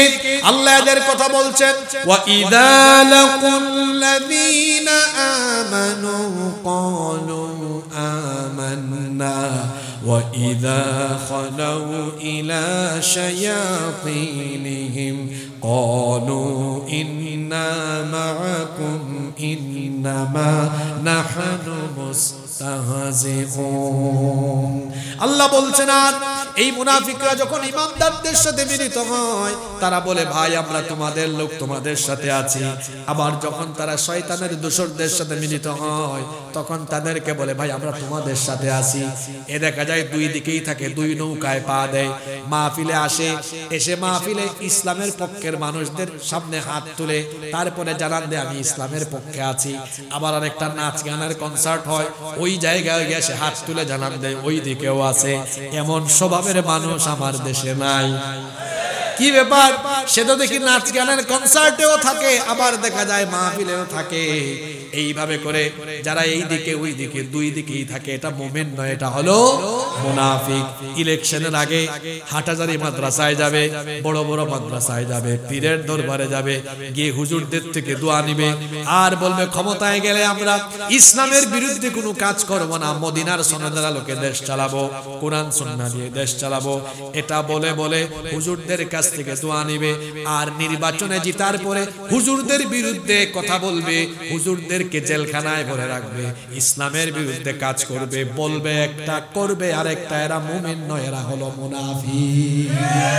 এরকম আছে না নাই? মুনাফিকদের 4 নম্বর স্বভাব হলো এরা মানুষ দেখানো কাজ করে। দেখেন যদি কোনোটা মিলে এই খাসলত নিজের কাছ থেকে ডিলিট করে দিতে হবে ইনশাআল্লাহ। মুনাফিকরা আল্লাহকে খুশি করার জন্য কাজ করে না, তারা মানুষ দেখাবার জন্য কাজ করে। আল্লাহ তাআলা সূরা নিসা এর 142 নম্বর আয়াত থেকে বলছেন, ইন্নাল মুনাফিকিনা ইউখাদিউনাল্লাহা ওয়া হুয়া খাদিউহুম ওয়া ইযা ক্বামু ইলাস সালাতি ক্বামু কুসালা ইউরাউনান নাস ولا يذكرون الله إلا قليلا। আল্লাহ তাআলা বলছেন নিশ্চয়ই মুনাফিকরা আল্লাহকে ধোঁকা দিতে চায়, অথচ তারা জানে না এর মাধ্যমে তারা নিজেরাই ক্ষতিগ্রস্ত হচ্ছে, ধোঁকায় পড়ে যাচ্ছে। এদের স্বভাব হলো এরা যখন নামাজে যায় অলস ভাবে তারা নামাজে দাঁড়ায়, আল্লাহকে সন্তুষ্ট করার জন্য নামাজ আদায় করে না। এরা মানুষকে দেখাবার জন্য নামাজ আদায় করে। এমন বহু মানুষ আমার সমাজে আছে সব সময় নামাজে যায় না, ইলেকশনের টাইমে নামাজ আদায় করে যাতে মানুষ বুঝে আমি নামাজি, নামাজিদের দলে আছি। তারপরে দেখা যায় টাকা পয়সা আছে, লোকে কি বলবে আমি যদি হজ না করি, আর নামের আগে হাজিটা লাগানো দরকার, এই জন্য হজে গেল, আল্লাহকে খুশি করার জন্য গেল না, বরং মানুষের কাছ থেকে বাহবা পাওয়ার জন্য গেল। সব জায়গায় দান করবে না, যেখানে দান করলে পরে মানুষ তাকে তাকবীর দিবে, সাধুবাদ জানাবে, মানুষের বাহবা পাওয়ার জন্য দান করবে। এইভাবে করে যারা ইবাদত বন্দেগী কিংবা যে কোনো নেক কাজ মানুষকে দেখাবার জন্য করবে, আল্লাহকে সন্তুষ্ট না করে মানুষকে সন্তুষ্ট করা কিংবা মানুষকে দেখানোর উদ্দেশ্যে এরকম কাজ করবে, যারা মুমিন নয়, মুনাফিক হলো তারা। আল্লাহ আমাদেরকে হেফাজত করেন, বলেন আমিন। এরপরে নাম্বার 5 নাম্বার মুনাফিকদের স্বভাব হলো এরা হলো মিথ্যাবাদী। এরা কথায় কথায় মিথ্যা বলে। মুনাফিকদের নামে আল্লাহ কোরআনে একটা সূরা নাজিল করেছেন। সেই সূরার প্রথম আয়াতে আল্লাহ বলেছেন ইন্নাল মুনাফিকিনা লাকাযিবুন, নিশ্চয়ই মুনাফিকরা মিথ্যাবাদী। আবার নবীজি বলেছেন মুনাফিকের কিছু খাসলত আছে, তার মধ্যে একটা স্বভাব হলো ইদা হাদ্দাথা কাযাবা, যখন সে কথা বলে কথায় কথায় মিথ্যা বলে। মিথ্যা বলার স্বভাব আমাদের মধ্যে আছে না নাই? ফোন এসেছে, দোস্ত তুমি কোথায়? আছে সাতকানিয়া, কয় আমি আছি লোহাগাড়ায়। ফোন এসেছে, আছে সে গাড়িতে, কয় আমি বাড়িতে। তারপরে দেখা যায় মিথ্যা কেমনে বলে, যারা ব্যবসা করেন রাগ করেন না, ব্যবসার মধ্যে আমরা মিথ্যা বলি। 2 নাম্বার জিনিস, কয় ভাই কসম আল্লাহর, এটা 1 নাম্বার জিনিস। তারপরে মিথ্যা বলে, কয় ভাই আপনাকে কিনা দামে দিয়ে দিলাম, পুরো পছন্দ হয়েছে আপনাকে। এ ভাই আপনি যদি কিনা দামে তাকে দিয়ে দেন, দোকানের ভাড়া, কারেন্টের বিল, এগুলো কি কাস্টমার তার নানা বাড়ি থেকে এনে দিবেন? এই যে মিথ্যা বললেন, মিথ্যা বলার ক্ষতি হলো 2টা। 1 নাম্বার ক্ষতি হলো যে ব্যক্তি মিথ্যা বলে, নবী বলেছেন, আল্লাহর নবী বলেছেন, যখন কোনো মানুষ মিথ্যা বলে তার মিথ্যা কথার দুর্গন্ধে রহমতের ফেরেশতা তার কাছ থেকে বিদায় নিয়ে চলে যায়। যার সাথে ফেরেশতা থাকে না, তার সাথে থাকে কে? জোরে বলেন, থাকে কে? তাহলে মিথ্যাবাদী যারা শয়তানের বন্ধু তারা। আবার 2 নাম্বার কুফল হলো মিথ্যা বলার 2 নাম্বার পরিণাম হলো মিথ্যাবাদী যারা মুমিন নয়, মুনাফিক তারা। তাহলে মিথ্যাবাদীদের 2টা পরিণতি বললাম, মিথ্যাবাদী যারা শয়তানের বন্ধু তারা, আবার মিথ্যাবাদী যারা মুনাফিক হলো কথায় কথায় মিথ্যা বলে। মুনাফিক হয়ে যায়েন না, মিথ্যা বলা পরিহার করেন। আল্লাহ নবী বলেছেন ইয়াকুম ওয়াল কিযব, সাবধান মিথ্যা বলা থেকে সতর্ক হয়ে যাও। ফা ইন্নাল কিযবা ইয়াহদি ইলাল ফুজুর ওয়া ইন্নাল ফুজুরা ইয়াহদি ইলান নার। আল্লাহর নবী বলেছেন মিথ্যাচার মানুষকে পাপাচারের দিকে ধাবিত করে, আর পাপাচার মানুষকে জাহান্নামের দিকে ধাবিত করে। মিথ্যাবাদিতার পরিণাম বড় ভয়াবহ। আমরা এখন হর হামেশা গাফলতি করে, অবহেলা করে মিথ্যা বলে ফেলি। ও আমার মুসলমান বাবারা, ভাইয়েরা, মনে রাখবেন, মিথ্যা বললে মানুষের ঈমান থাকে না। মিথ্যাবাদী ব্যক্তি কি হয়ে যায়? তো একটু আগেই তো শুনলেন কাফিররা যাবে জাহান্নামের উপরে, মুনাফিক যাবে জাহান্নামে। তো মিথ্যাবাদী হইয়া, মুনাফিক হইয়া কি জাহান্নামের তলে আমরা যেতে চাই নাকি? মিথ্যা বলবেন আজ থেকে, মিথ্যা বলবেন না। মুনাফিকের 6 নাম্বার স্বভাব হলো মুনাফিক কথায় কথায় মানুষকে গালিগালাজ করে, কথা বলে পরে গালি দেয় আগে। নবীজি বলেছেন ওয়াইদা খাসামা ফাজারা, যখন তারা মানুষের সাথে ঝগড়া বিবাদে লিপ্ত হয় তখন তারা অশ্লীল ভাষায় গালিগালাজ করে। আমার সমাজে এমন বহু মানুষ আছে, মুখ এত খারাপের খারাপ, কথা বলে পরে মানুষকে গালি দেয় আগে। আছে না নাই? খবরদার এটা করবেন না। যারা গালিগালাজ করে এরা মুনাফিক হয়ে যায়। নাম্বার 7 নাম্বার মুনাফিক কারা? ওয়াদা করে, ওয়াদা ভঙ্গ করে যারা মুনাফিক হলো তারা। সূরা মুনাফিকুনের 2 নাম্বার আয়াতে আছে। আবার আল্লাহর নবী হাদিসে বলেছেন ওয়া ইদা ওয়াদা আখলাফা, মুনাফিকের আলামত হলো সে যখন ওয়াদা করে ওয়াদা ভঙ্গ করে। ওয়াদা ভঙ্গকারী মানুষ আমার সমাজে আছে না নাই? একজনের কাছ থেকে টাকা ধার নিয়েছে, ভাই আপনাকে আগামী জুমায় দিয়ে দিব। কত জুমা গেল তার দেখা পাওয়া যায় না। আছে না নাই? ভাই আপনি টাকা দিতে পারেন না, তো অসুবিধা কি? তার সাথে সাক্ষাৎ করেন, আরো কয়েকদিন সময় চান যে ভাই সমস্যায় পড়ে গিয়েছি, আরো কয়েকদিন পরে দিব। এই যে ওয়াদা খেলাফ করে, আপনি তো মুনাফিক হয়ে যাচ্ছেন। খবরদার ওয়াদা খেলাফ করবেন না। মানুষের সাথে ওয়াদা করলে ওয়াদা ঠিক রাখবেন, কারণ ওয়াদা ভঙ্গ করে যারা মুনাফিক হলো তারা। মুনাফিক যারা জাহান্নামের তলদেশে যাবে তারা। নাম্বার 8 নাম্বার মুনাফিক হলো তারা আমানতের খেয়ানত করে। যারা মুনাফিক হলো, আল্লাহ নবী বলেছেন মুনাফিকের যে স্বভাব আছে তার মধ্যে একটা স্বভাব হলো ওয়া ইদা তুমিনা খানা, যখন তার কাছে আমানত রাখা হয় আমানতের খেয়ানত করে। খেয়ানত এটা কেমনে হয়? কথার খেয়ানত হতে পারে, কাজের খেয়ানত হতে পারে, দায়িত্বের খেয়ানত হতে পারে। আপনি কারো কাছ থেকে একটা কথা শুনলেন, তিনি বললেন এটা কারো কাছে বলবেন না, বলে বেরালেন, আমানতের খেয়ানত করলেন। কোন প্রতিষ্ঠানে আপনি চাকরি করেন, ডিউটি করেন, প্রতিষ্ঠানের দেওয়া দায়িত্ব সঠিকভাবে পালন করলেন না, আমানতের খেয়ানত করলেন।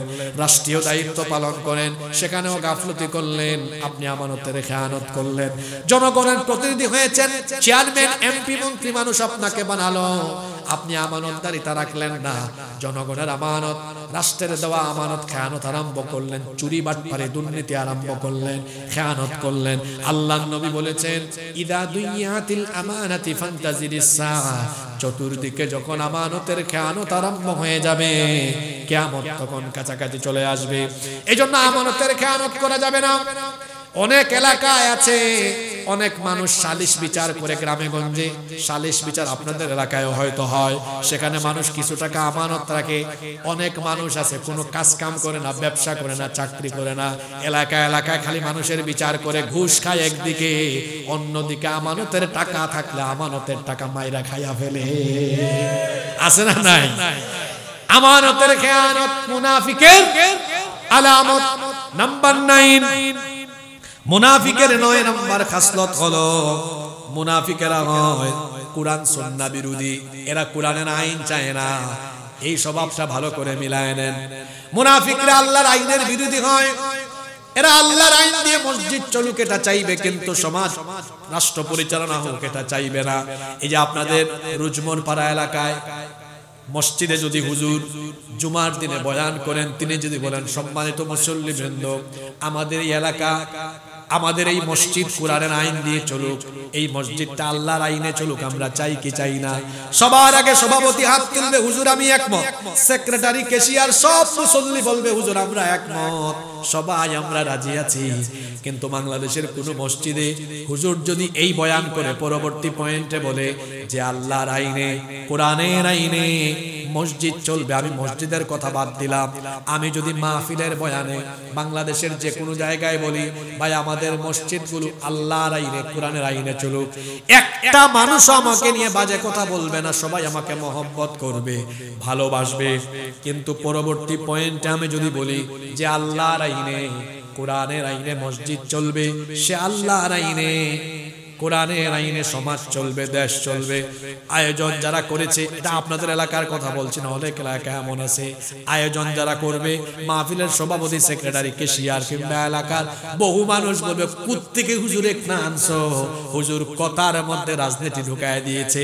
আর যদি ইমাম সাহেব জুমার দিনে বলেন, তাহলে দেখবেন একটু আগে হুজুর বললেন আল্লাহর আইনে, কোরআনের আইনে মসজিদ চলুক, সবাই হাত তুলে হুজুরকে সমর্থন দিল। পরবর্তী পয়েন্টে হুজুর যদি বলে এই কোরআনের আইনেই সমাজ চলবে, দেশ চলবে, একটু আগে হাত তুলছিল যারা, এদের মধ্যেই অনেকে আবার আছে, দেখা যাবে হুজুরের চাকরি খাবার জন্য উঠে পড়ে লেগে যাবে। বুঝতেছেন কথা? বুঝলাম না। কোরআনের আইন দিয়ে মসজিদ চলুক, সব রাজি। কোরআনের আইন দিয়ে সমাজ চলুক, দেশ চলুক, চেহারা অনেকের কালো হয়ে যায়। কোরআনের আইন একমাত্র সমাজে, রাষ্ট্রে চায় না তারা, চোর, ডাকাত, দুর্নীতিবাজ, লুটপাটকারী যারা, যারা সমাজে, রাষ্ট্রে কোরআনের বিধান চায় না, আল্লাহর দেওয়া বিধান আর রাসূলের তরিকা আদর্শ চায় না, আল্লাহ তাদের ব্যাপারে কোরআনে কি বলছেন শুনেন। কোরআনে কারীমের 4 নম্বর সূরা সূরাতুন নিসা এর 61 নম্বর আয়াতে আল্লাহ তাআলা বলছেন ওয়া ইযা কিলা লাহুম তাআলাউ ইলা মা আনজালাল্লাহু ওয়া ইলার রাসূলি রাআইতাল মুনাফিকিনা ইয়াসুদ্দুনা আনকা সুদুদা। আল্লাহ তাআলা বলছেন, আর যখন তাদেরকে বলা হয় ফিরে আসো, আল্লাহ যা নাজিল করেছেন আল্লাহর বিধানের দিকে, আর রাসূল যে আদর্শ তোমাদেরকে দিয়েছেন সেদিকে ফিরে আসো, রাআইতাল মুনাফিকিনা ইয়াসুদ্দুনা আনকা সুদুদা, তখন আপনি মুনাফিকদেরকে দেখবেন এই কথা বললে তারা পাশ কাটিয়ে চলে যায়। তাহলে আমরা এই আয়াত থেকে যে বার্তা পেলাম সেটা হলো আল্লাহর আইন আর রাসূলের তরিকা, রাসূলের আদর্শ মতো সমাজ আর রাষ্ট্র চলুক, এটা মনে প্রাণে চায় না যারা মুমিন নয়, মুনাফিক হলো তারা। কষ্ট পেয়েছেন আমার কথায়?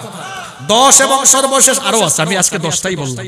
10 এবং সর্বশেষ মুনাফিকের আলামত হলো মুনাফিকরা সব সময় ভয়ে থাকে। মাহফিলে আসলেও মসজিদে আসলেও তাদের অন্তরে ভয় থাকে, না জানি কোন সময় হুজুর কুরআনের কোন আয়াত আর কোন সূরা পড়ে আর আমার চরিত্র ওই আয়াত দিয়া সূরা দিয়া মিলায়া দেয় নাকি। কারণ রাসূলের যুগেও মুনাফিকরা ভয়ে থাকতো, না জানি কোন সময় কোন সূরা বা আয়াত নাজিল হয়ে তাদের মুনাফিকি চরিত্র ফাঁস হয়ে যায় কিনা। এজন্য আল্লাহ কোরআনে কারীমের 9 নম্বর সূরা তাওবা এর 64 নম্বর আয়াতে বলছেন, ইয়াহযারুল মুনাফিকুনা আন তুনাজ্জালা আলাইহিম সূরাতুন তুনাব্বিউহুম বিমা ফি قلوبهم قل استهزئوا إن الله مخرج ما تحذرون। কত পরিষ্কার কথা। আল্লাহ বলছেন মুনাফিকরা সব সময় সতর্ক থাকে, ভয়ে থাকে, না জানি কোন সূরা নাজিল হয়ে তাদের মুনাফিকি খাসলত বর্ণনা হয়ে যায় কিনা। আমার সমাজেও মুনাফিক স্বভাবের লোকরা যে কোনো সময় ওয়াজে, বয়ানে, তাফসিরে, মসজিদের আলোচনায় ভয়ে থাকে, না জানি কোন সময় হুজুর কোন কথা বলে। এজন্য তারা সতর্কও করে। আমার একটা ঘটনা মনে পড়লো, এই ঘটনা দিয়ে আজকে শেষ করব। ঘটনাটা বলবো, এক মসজিদে ইমাম সাহেব নিয়োগ হবে। এখন এক হুজুর আসছেন ইন্টারভিউতে, খুব প্রস্তুতি নিয়ে আসছেন। তিনি সুদের বিরুদ্ধে আজকে ওয়াজ শুরু করছেন, সুদের বিরুদ্ধে ওয়াজ। কিছুক্ষণ পর সভাপতি দেখছে, হায় রে হায়, হুজুর যত আয়াত হাদিস বলে সব আমার গায়ের উপর দিয়ে যায়। উনি মারছে কাশি। তো হুজুর ছিলেন খুব চালাক, বুঝে ফেলছেন আমার ওয়াজ সভাপতির সাথে কমন পড়ে গেছে। সাথে সাথে তিনি টপিক চেঞ্জ করে চলে গেছেন ঘুষে। কিছুক্ষণ পর ক্যাশিয়ার সেক্রেটারি কাশি মারছে। হুজুর বলেন, হায় হায় হায়, চাকরি তো আজকে হবেই না মনে হচ্ছে। সেক্রেটারির সাথে মিল। উনি বাদ দিলেন এই টপিক, শুরু করলেন এবার চাঁদাবাজি নিয়ে। মারছে ক্যাশিয়ার কাছে। হায় রে হায়, কোন মসজিদে আসলাম, হ্যাঁ, খালি ওয়াজ কমন পড়ে। এখন চাকরিটা যেন টিকে এই ধান্দায় তিনি অন্য টপিকে যাবেন। দেখছেন টাইমও শেষ। তিনি বললেন, ঠিক আছে আজকে এতটুকুই, আমরা এখানেই শেষ করলাম। ওয়া আখির দাওয়ানা আলহামদুলিল্লাহি রাব্বিল আলামিন। এরকম কিছু হুজুর নামের খেজুরও আছে না নাই? যারা 5-6 হাজার টাকা, 8-10 হাজার টাকা ইমামতির জন্য মসজিদে হক কথা বলতে পারে না, পাপাচারী, দুরাচারী, ফাসেক, ফুজ্জার, মুনাফিকদের ভয়ে মসজিদে সত্য কথা বলে না। আমি অনুরোধ করে বলবো, ভাই আপনি অটো চালায়া, টেম্পু চালায়া, রিক্সা চালায়া ভাত খান, আপনি আরো বেশি উপার্জন করতে পারবেন। মাসে 15, 20, 30 হাজার টাকা উপার্জন করতে পারবেন। অন্তত ঈমান নিয়ে বাঁচবেন যে আমি তো আমার ঈমানকে ঠিক রেখেছি। আর আপনি যদি বলেন, হুজুর না, আমি তো টাকার জন্য ইমামতি করি না, দ্বীনি দায়বোধ থেকে আমি চাকরি করি, ইমামতি করি, তো দ্বীনি দায়বোধ নিয়ে, দ্বীনি অনুভূতি নিয়ে যেই ব্যক্তি মসজিদের মিম্বরে থাকবে, সে তো কোনো ফাসিক, ফুজ্জার, মুনাফিকদের পদলে অন করে কথা বলবে না, বরং তাদের রক্তচক্ষুকে উপেক্ষা করে হক কথা সাহসিকতার সাথে বলবে। আপনি রিজিকের ভয় করবেন না, রাজ্জাককে ভয় করুন, রিজিকের ব্যবস্থা হয়ে যাবে ইনশাআল্লাহ। যারা রিজিকের পেছনে ছোটে এরা উত্তম রিজিক পায় না, এরা অপমানিত হয়। যারা রাজ্জাকের হয়ে যায়, রাজ্জাক তাদের রিজিকের ব্যবস্থা করে দেন। সুবহানাল্লাহ।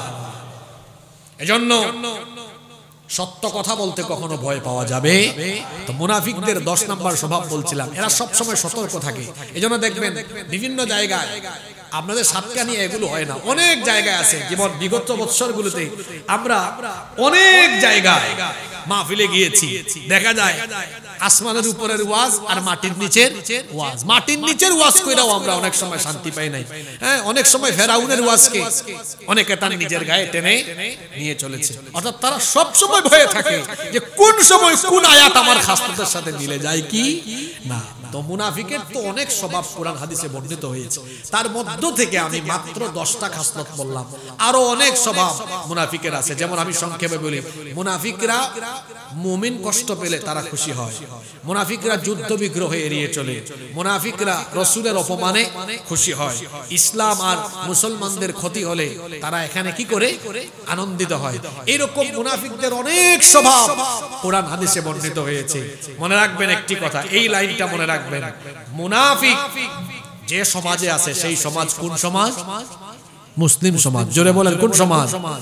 মুসলমান আছে যেখানে মুনাফিক আছে সেখানে। আমরা তো মুসলমান, তাই না? তো আমাদের মধ্যে যেন নিফাকের ভাইরাস ঢুকে আমরা যেন কেউ মুনাফিক হয়ে না মরি, কারণ এই ভাইরাস নিয়ে যারা মারা যাবে একেবারে বিনা হিসাবে বিনা বিচারে জাহান্নামের তলদেশে যাবে। এজন্য আসুন নিফাকের ভাইরাস থেকে আমরা বেঁচে থাকি, শিরকি কর্মকাণ্ড আকীদা থেকে নিজেকে হেফাজত করি, আর ঈমানের উপর ইস্তেকামত থাকি। আল্লাহ তাআলা আমাদেরকে ঈমানের উপরে অটল অবিচল থাকার তৌফিক দেন। আমরা বলি